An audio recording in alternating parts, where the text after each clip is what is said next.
যাদের ইংরেজি রিডিং বানান উচ্চারণের সমস্যা তারা প্রথম থেকে এইভাবে শিখুন, যেগুলার ইংরেজির বাংলা কী কী উচ্চারণ হতে পারে। যেমন এর উচ্চারণ এ, অ, আ, এই।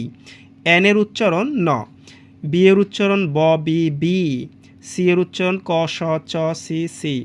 ডি এর উচ্চারণ দ, ড, ডি। ই এর উচ্চারণ এ, ই। এফ এর উচ্চারণ ফ। জি এর উচ্চারণ গ, জ, জি। এইচ এর উচ্চারণ হ। আই এর উচ্চারণ ই, আই। রস্যই দীর্ঘই আই। জে এর উচ্চারণ জ, জ, জেই। কে এর উচ্চারণ ক, খ, ন, খেই। এল এর উচ্চারণ ল। এম এর উচ্চারণ ম। আচ্ছা, এরপর আমরা বাকিগুলো দেখি।